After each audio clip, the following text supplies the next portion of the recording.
Saudações cordiais. Quero agradecer as pessoas que estão se inscrevendo no canal Coletivo Solte a Voz pela Emancipação, uma criação minha. Agradeço aquelas pessoas que futuramente vão se inscrever no canal, dando uma força, porque eu vejo hoje, com o advento da internet, é um espaço onde nós podemos criar algo que há 2 décadas atrás praticamente estava restrita, essa criação em determinada classe social, e hoje se ampliou. É claro que a gente vê uma degeneração na educação pública. Eu que fiz parte mais de 2 décadas da educação pública, vejo um momento extremamente ruim. Não que anteriormente fosse bom, mas é uma degradação da educação e eu não vejo perspectivas, porque entra governo, sai governo.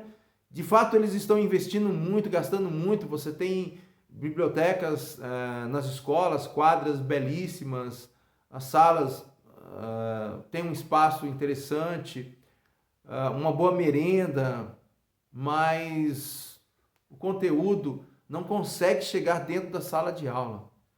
Os professores não conseguem repassar e nem adquiriram conhecimento, porque hoje as universidades estão extremamente fracas. A gente não quer discutir isso, mas é uma realidade. No meu tempo, na minha formação, já era fraca. E eu que venho de uma base periférica sem uma infraestrutura. Isso também conta. Tá? Mas, enfim, eu vejo que esse espaço aqui é uma forma da gente se comunicar. Não importa a quantidade de pessoas, assim, você tem poucas pessoas. O importante é a gente conseguir passar uma mensagem para alguém. Tá? Porque hoje faz sucesso, são os canais que fazem piadas, gozações. Tá? Eu não sei, eu acho que o Brasil é muito mais que isso. Não que não possa ter o humor. É legal o humor, mas só o humor. Tudo que faz sucesso tem a ver com inversão de valores. Tá? Então, eu penso que o nosso canal ele não vai seguir esse rumo. Ele vai ser um canal de resgate. E parte dos livros. Né? Gostaria de ter uma erudição bem maior, gostaria de ter mais tempo de vida, inclusive, para me preparar mais. Mas a ideia é seguir, né? Aliás, eu vou começar do fim, porque o fim, ele fala justamente da vida. Eu trabalho a ideia da imagem, o sopro, né? E a ideia da poesia. Eu parto de uma revista chamada Caros Amigos, que discutia a literatura marginal. A marginal não do banditismo, mas o marginal de estar à margem da sociedade. E aquilo ali me impressionou, porque eu estava em sala de aula, vendo as dificuldades, né, as vozes, e por estar numa escola pública, e a escola pública, de forma geral, ela está muito, muito defasada. Eu não sei o caminho, porque, como eu falei, os governantes, eles falam muito em educação, mas nada fazem. Isso desde o governo federal até o governo do município aqui. É muita propaganda e pouca eficiência.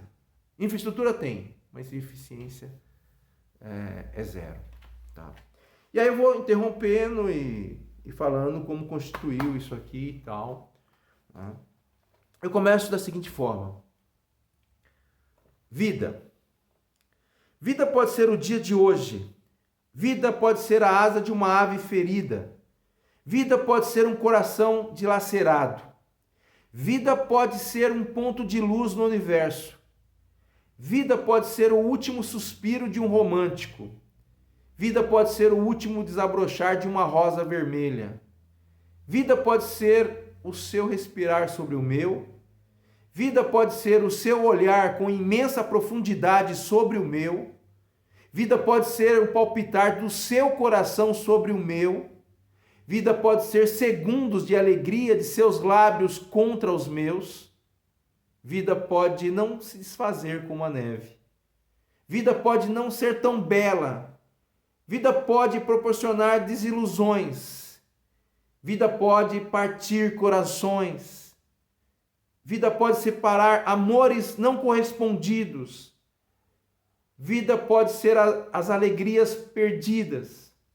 Vida pode ser o sentimento traído. Vida, o tempo a levou. Eu encerro o livro com essa poesia, mais uma vez, né? Não é uma poesia acadêmica. Os literários, com certeza, iriam falar muito mal da composição e etc. mais, a língua portuguesa. Mas eu penso que a literatura marginal ela foi uma provocação. Não que você não tenha que falar a língua portuguesa e buscar não sei se é a perfeição, mas buscar a correção.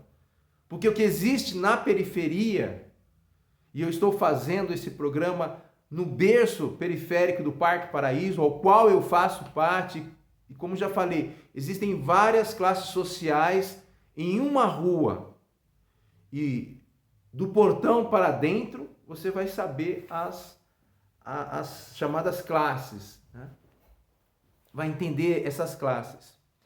E essa poesia, ela surge com algo positivo, né? Quer dizer, a vida pode ser isso, porque eu estou fazendo um diálogo com os meus alunos. Mas também ela vem com a negatividade. São os dois lados, né?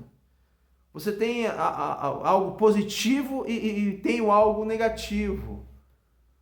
Essa poesia marginal, ela fala sobre isso.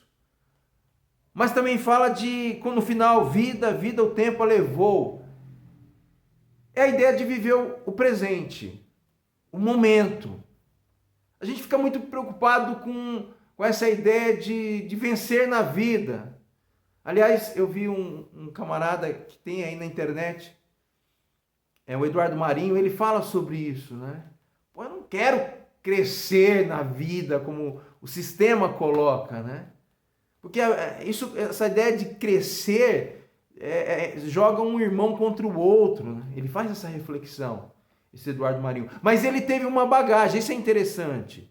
Algumas pessoas, eu vi alguns como, você viu o morador de... Não, ele não é morador de rua. Ele é um cara que vem de família, e ele fala isso, de classe média alta.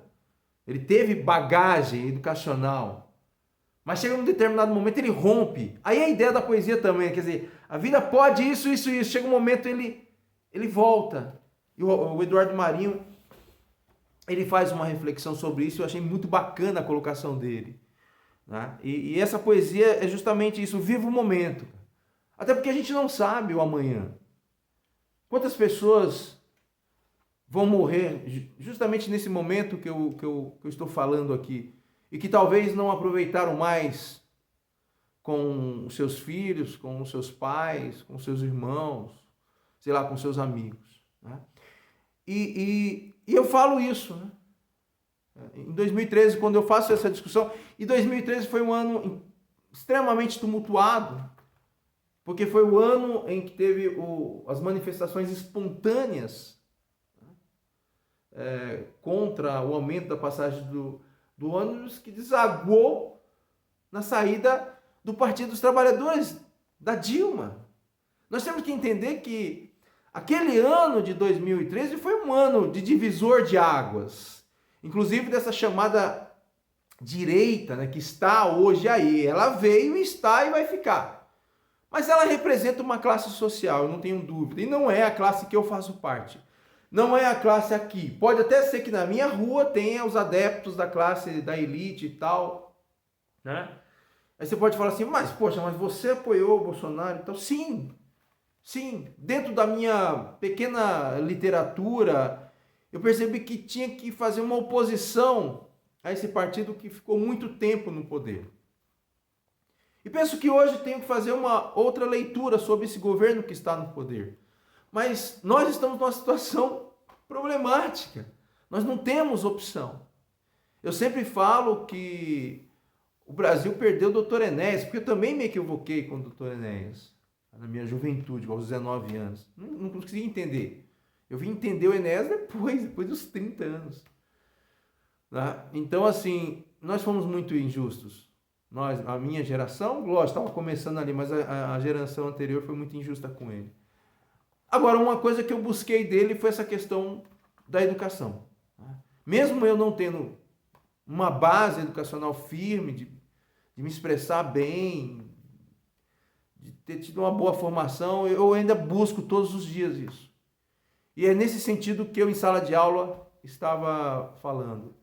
Até já no final da minha saída da educação, e aí você sente, né, como se fosse aquele jogador que tem que ter, já está visualizando a aposentadoria, né, o boxeador que está visando a aposentadoria, ele vê, não dá mais. Tá? Primeiro que a juventude não estava mais entendendo, e o Estado reduziu o número de aulas de história para 2 aulas, imagina, 2 aulas por semana, isso é um absurdo, isso é uma afronta às aulas de história. E foi um ano extremamente difícil, e no final, para mim também, foi desastroso. Mas esse ano, 2013, ele fez com que eu refletisse, e assim, eu parei para pensar também assim, poxa, tal professor que eu admiro, qual é o legado que ele deixou? Qual é o legado que ele pode falar? Eu, durante 20, 30 anos, eu construí isso. Eu vi essa debilidade. Às vezes, assim, nas suas 2 décadas e meia dentro do Estado, do que você produziu? Eu posso falar muitas coisas. Eu posso falar, na última escola que eu trabalhei, por exemplo, eu desenvolvi uma horta lá, mas aquilo se perdeu. No ano seguinte já se perdeu. Então não foi um legado. Aí que eu refleti, ainda bem que eu fiz esse livro em 2013. Porque assim, da educação, qual é o legado que você deixou assim? Eu não digo nem para os alunos, mas você enquanto ser humano, enquanto vida o vento a levou. Né? Viva o momento. O que você deixou? Olha, eu trabalhei naquele ano que nós podemos construir, criar. Oriundos da periferia pode criar também. Né? E a literatura marginal me deu esse caminho. Ontem mesmo eu vi um programa em que o Mano Brown fala a seguinte frase assim: o mundo mudou, eu mudei também. E até, né, é compreensível, porque ele tem 51 anos. Vou fazer 51 anos também agora. Então a gente é da mesma geração. E acredito que realidades muito parecidas. E cada qual foi para um caminho. Eu fui para o caminho da educação, que mal e mal eu consigo sobreviver. Ele foi para um caminho do entretenimento, né? E que dá condições para que ele possa dar uma boa educação para o filho hoje. Ele não teve, mas o filho dele com certeza, se não vai ser, é porque não quis, mas tem. Tá? A linguagem dele é uma linguagem periférica, é o dialeto, né? Ele fala em dialeto, né?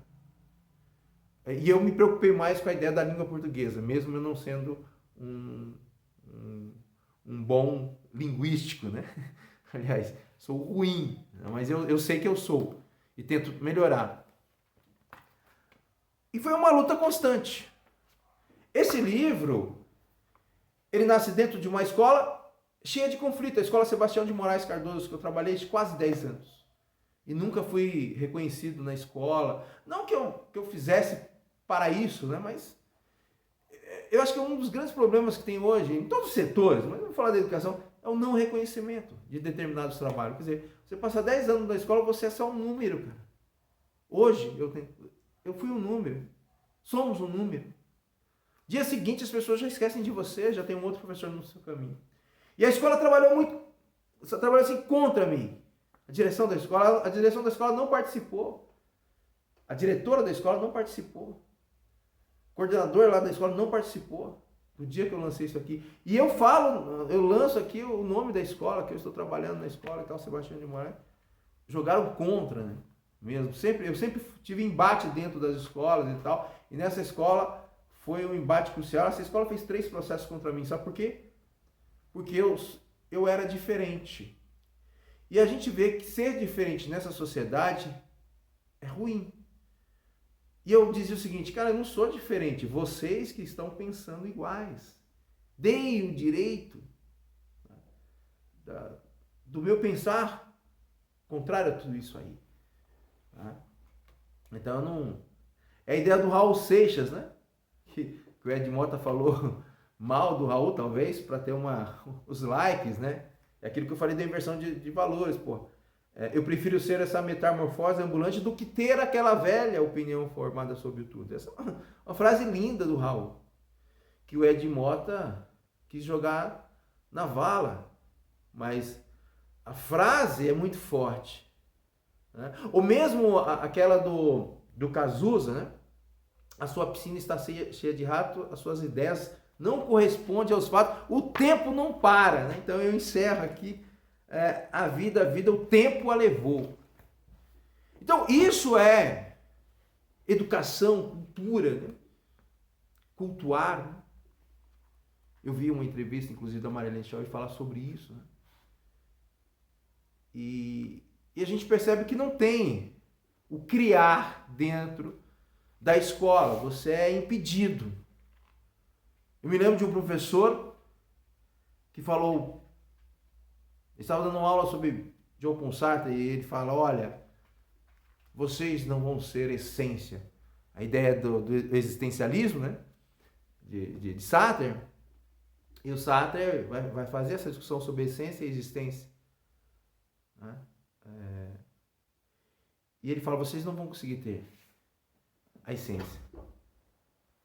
A essência precede a existência, mas vocês não vão conseguir. Porque a escola, ela vai impedir o tempo todo. Quer dizer, para Sartre, essa ideia de inferno não é como os religiosos encarnam, né? Encarnam essa ideia do demônio, do algo. Não. O Sartre não trabalha a ideia de inferno no campo da metafísica que a religião vai trabalhar, né? Aquela coisa, né, distante, o bem, o mal. O Sartre, na sua ideia existencialista, ele está dizendo que o outro é o inferno. Porque se você vai com uma ideia e o cara fala não é assim, ele está criando um inferno na sua vida. Então o inferno para o Sartre, John Paul Sartre, um pensador contemporâneo francês, ele diz que o outro é o inferno. Isso é interessante, porque a gente aqui está pautado nessa questão metafísica, né? A ideia do campo sobrenatural, né? Do bem e do mal, do fogo debaixo da terra, né? Que é uma coisa mística, é uma construção mística do próprio ser humano. E é necessário nessa sociedade para se manter essa divisão, essa luta eterna de bem contra o mal. E o Sartre vem e rompe com tudo isso e fala assim, olha, na verdade, o meu inferno é você que causa. É muito simples para o Sartre, né? O meu inferno é você que causa. Porque eu tenho uma ideia, e foi isso, eu dentro da escola, a direção da escola foi o meu inferno. Porque eu falei, vou trabalhar isso, porque nós estamos trabalhando a questão da transformação e tal, e a escola veio barrando tudo. Não, isso não é possível, não vai, você não vai fazer isso e tal, blá, blá, blá. Sabe, contra mesmo. Então a escola criou o meu inferno, e dentro da escola pública você não pode ter uma essência. Dentro da ideia de Sartre. Qualquer professor que venha dizer que é através dessa educação pública que vai transformar a sociedade, dentro da leitura de Sartre, ele está enganado. Porque o status quo não vai permitir. Lembre-se que eu estou o tempo todo trabalhando em classe social. Eu pertenço a uma, eu tenho noção. Eu estou aqui no Parque Paraíso, a minha casa tem livros, mas eu sou uma exceção aqui. A linguagem aqui na rua é um dialeto, tá? Que se comunica, os trejeitos, as roupas, tudo é faz parte, né, de uma cultura local. Né? E a escola acaba sendo o ponte dessas culturas locais que tentam disputar, e é por isso que a cidade de Itapecerica da Serra estava nos noticiários, a escola pública, onde alunos estavam brigando, né? Um batendo no outro e tal, a tal da rinha. E a educação onde fica em tudo isso, né? Quer dizer, lutas sempre ocorreram dentro das escolas.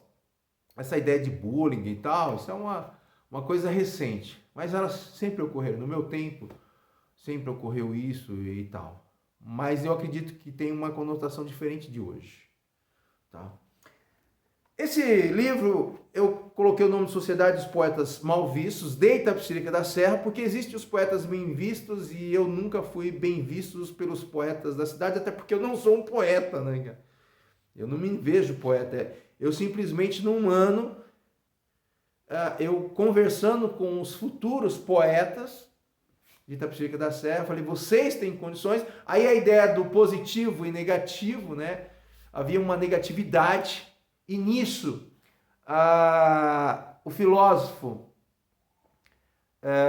Nietzsche, Friedrich Nietzsche, me deu uma base, porque a constituição disso aqui, ela é através do pessimismo da sociedade, da escola e do mundo que eu vivo, né? Do pessimismo. O Nietzsche, ele trabalha muito, isso na minha interpretação, um outro professor talvez fale que não, mas nas leituras que eu fiz sobre Nietzsche, ele tem algo negativo em relação à sociedade. Aliás, Nietzsche vai trabalhar essa ideia do caos, né? E é interessante, né? Porque é através do caos, né? Os ocultos serão desocultados com o caos. Então você vai saber quem é o seu amigo justamente no caos. Porque nas coisas boas você vai estar cheio de amigos. Eu, na minha vida, né, tive muitas pessoas, embora eu sempre fui um cara meio solitário, mas em determinados momentos se agruparam, principalmente na luta pela prefeitura da cidade de Itapecerica da Serra, muitas pessoas. Ainda bem que eu tinha muito claro a leitura de Nietzsche. Então Nietzsche me ajudou a enfrentar esses amigos que estavam, porque Nietzsche, na minha concepção, ele tem essa visão pessimista do outro. Penso que Hobbes, que é precursor a Nietzsche também, vai falar, o homem é o lobo do homem. O lobo que devora, né? O lobo que tem garras, o lobo que tem presas e que devora, né? Aquele ser, a ovelha, por exemplo, que não tem garras, que não tem como se defender. O homem é o lobo do homem. Hobbes vai falar isso. Maquiavel, no seu livro O Príncipe, ele deixa claro que essa sociedade, ela é perversa. E ela tem que ter um controle, porque se não tiver um controle, ela se liberta e liberta os seus maiores horrores. Acho que Maquiavel, ele deixa claro isso. Por isso que o livro dele vai acabar, O Príncipe, né? Que é como que um governante deve, né, governar ali sem provocar uma ira. Né? Ele tem que ser respeitado, mas não pode ser temido. Então é uma busca do equilíbrio. É bacana a visão de Maquiavel. E na construção desse livro eu busquei muito, porque o livro ele é muito pessimista. Né? Ele já começa com a ideia da escuridão. Você tem um muro que é a barreira. Foi pensado, a capa foi pensada nisso. Né? Essa ideia da marginalidade, que existe uma divisão na sociedade. O muro, que é uma barreira, é um obstáculo. E eu estava trabalhando com os meus alunos, aí, eu fico muito triste, né, quando alguns professores, ou mesmo aos alunos, porra, você não ensinava bem.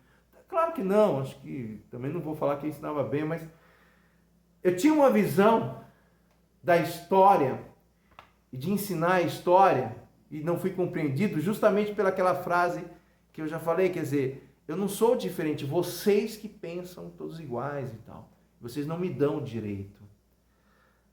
Essa barreira, né? A ideia do muro, do obstáculo, meu. O livro foi pensado nesse sentido. Tem um prefácio, e aí que reúne tudo isso que eu estou falando, do pessimismo e tal, do existencialismo, que quem abre o meu livro é um amigo meu histórico, desde dentro da faculdade, que é o Djalma e tal. Ele tem o Facebook dele, hoje faz parte de um outro time e tal, mas já esteve dentro do meu time.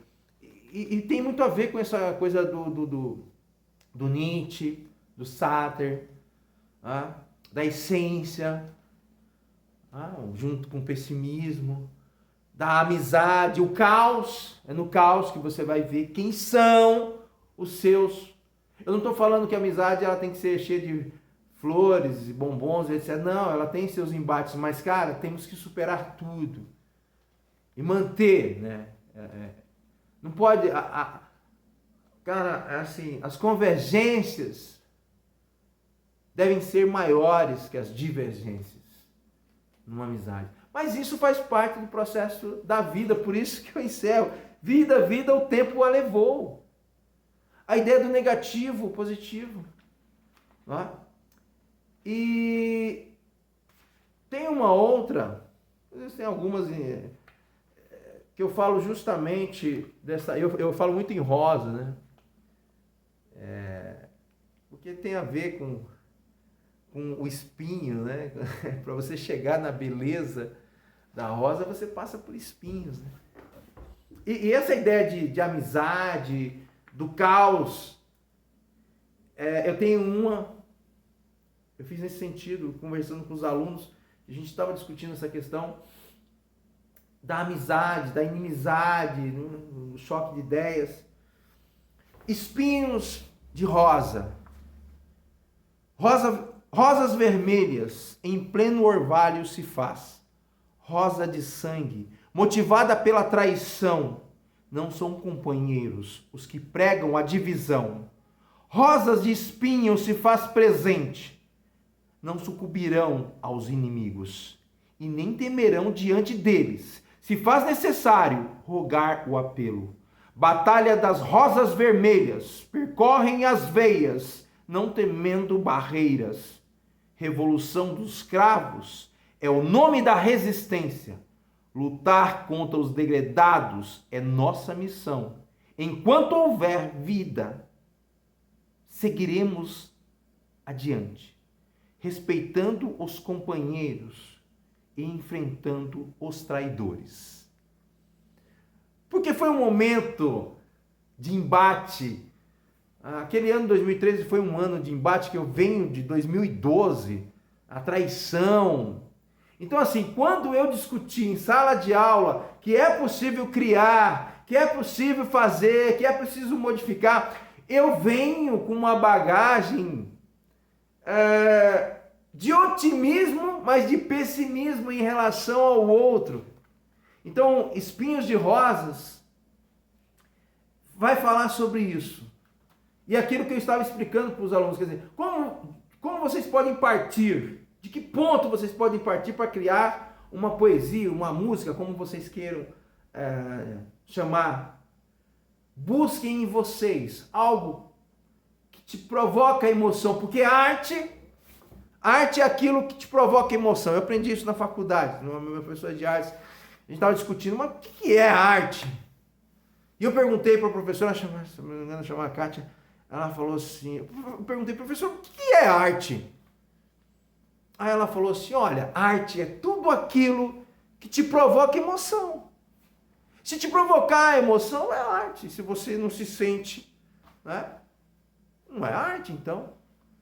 Se você não se sente emocionado, tem pessoas que se sentem emocionadas com uma tela branca e com um único pinguinho escuro. Porque a pessoa vai refletir naquela imensidão, tudo branco, mas aquele pontinho chama a atenção. E isso pode provocar uma emoção em uma pessoa, como pode não provocar em outra. Outra vai falar só uma sujeirinha no... Percebe? É isso. Eu digo então neste programa, que eu não quero me estender muito, e posso e vou fazer uma segunda reflexão sobre o livro. Vai depender também de algumas pessoas que vão entrar no canal e vão falar, dê continuidade, faça mais um. Você só falou 2 poesias. Fale o próximo, né? Mais. Né? E é isso. Obrigado aos que vão me acompanhar e aguarde aí a minha entrevista, não sei se eu posso dizer assim, um bate-papo com esse meu amigo, espero que ele aceite, eu dei um toque para ele e tal, espero que ele aceite, vai ser super bacana, acho que a gente vai fazer um programa bacana.